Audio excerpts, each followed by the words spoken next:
आज न्यूज में आपका स्वागत है। मैं हूं शारदा प्रसाद तिवारी। इस समय हम जौनपुर जिला मुख्यालय से 35 किलोमीटर दूर तेजी बाजार मार्ग के पास करसोलनाथ धाम के नाम से प्रसिद्ध है। इस मंदिर के बारे में हम मुख्य पुरोहित जी से जानना चाहेंगे कि इस मंदिर का इतिहास क्या है।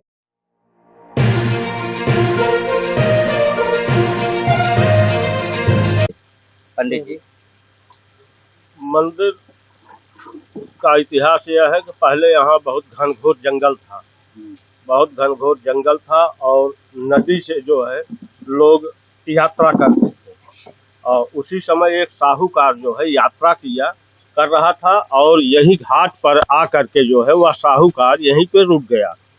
तो यहीं पे रुक गया, यहीं पे भोजन वोजन बनाया, गांव से जाकर के पानी वानी ले आया, जो है यहीं भोजन बनाया और खाना पीना खा करके सोया। रात में उसको स्वप्न आया और सुबह जब वह उठा उसको वह स्वप्न याद था और उसने अपने आदमियों से कहा कि फला जगह देखो, एक नीम का झाड़ है और वहीं खोदो।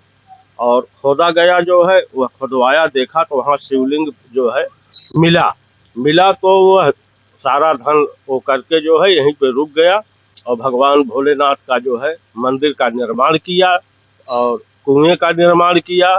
जो पैसा बच गया वह सेफ रख करके जो है इन्हीं के पास सेफ रख करके चला गया। उस पैसे की पता नहीं लगी, लेकिन भगवान भोलेनाथ का यही इतिहास है। पुरातत्वविद के अनुसार इस मंदिर का जो शिवलिंग है वो स्वयंभू है, मतलब स्वयं से निकले हैं। तो इस बारे में हम और लोगों से बात करना चाहेंगे। आप बताएं मंदिर के रहस्य, जो पौराणिक रहस्य है उसके बारे में आप बताएं, क्या कहना चाहिए? वही जो बता रहे हैं, बहुत पुरानी वही घटना है। वही व्यापारी आया था, व्यापार पहले नाव द्वारा करते थे लोग और यहाँ रात में टिके, स्वप्न देखे रात में कि यहाँ एक घनघोर जंगल था, जंगल में शिवलिंग थी। इन्हीं की स्वप्न देख करके उन्होंने जब स्वप्न देखा तो इनको ढूंढवाया। इनको मिलने के बाद वहाँ गया घर से फिर वापस आया सारा सामान लेकर के, यही एक मंदिर बनाया छोटे आकार में।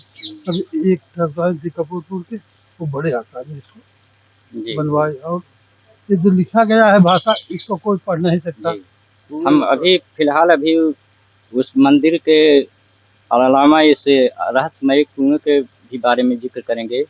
तो सन 1958 की बात है कि जब बरसात हो रही थी, बिजली यहाँ पे गिरी थी, तो मंदिर का कुछ हिस्सा ध्वस्त हो गया था, हल्का सा ध्वस्त हुआ था।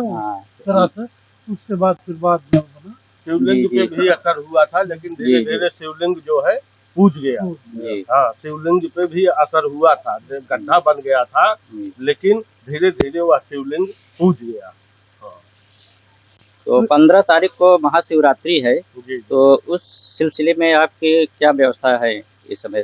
शासन प्रशासन से जो है अधिकारी से बात हुई है, प्रशासन से जो है वो बोले हैं, हमने कहा कि जो है 15-16 पुलिस की जो है व्यवस्था कर दीजिए, जिसमें कुछ लेडीजें रहेंगी जो है और कुछ जेंट्स रहेंगे और मेला बढ़िया भयंकर मेला लगता है जो है। कम से कम मेले की व्यवस्था देखी जाएगी। मेले की व्यवस्था और हम देखते ही हैं। मैं पंडित राजेश कुमार उपाध्याय। जी, आप मुख्य पुरोहित हैं, तो आप कुछ कहना चाहेंगे? यही जो इतिहास बता रहे हैं, यही यहाँ का इतिहास है। बाकी यहाँ जितने भी श्रद्धालु आते हैं, जो भी अपनी मान्यता लेके सबको भगवान शंकर पूरी करते हैं। यहाँ का इतिहास तो यही है। तो यहाँ पे सोमवार और शनिवार को भारी संख्या पे दर्शक जुटते हैं, मतलब श्रद्धालु जुटते हैं। तो इसके अलावा हर तीसरे साल मलमास या अधिक मास जो कहा जाता है, उसमें 1 महीने का मेला लगता है। जी। इस समय हम करसोलनाथ मंदिर के प्रांगण में स्थित सबसे पुराने जो कुएं के पास स्थित हैं। तो इस कुएं का बहुत ही रहस्यमय इतिहास रहा है। तो हम जानना चाहेंगे कि इस कुएं की क्या विशेषता है पंडित जी? यह 2 कुआं जो है बनवाया गया है इसी ढंग से। एक कुआं यहाँ सामने है, एक कुआं जो है पीछे है।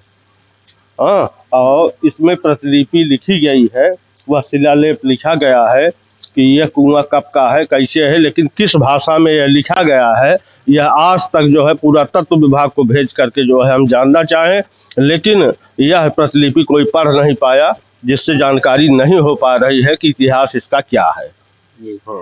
संभवतः यह 14वीं शताब्दी का कुआं बना हुआ है, लेकिन उसकी भाषा अभी तक आज तक कोई नहीं पढ़ पाया है। तो आप क्या कहना चाहेंगे? अब क्या बताएं, अब जब कोई पढ़ नहीं पा रहा है तो क्या बताएं। जब पढ़ करके इसका हिंदी अनुवाद हो तभी तो हम लोगों को जानकारी होगी। इसके बारे में आप सूचना दीजिए क्या होता है। आप कुछ कहेंगे सर?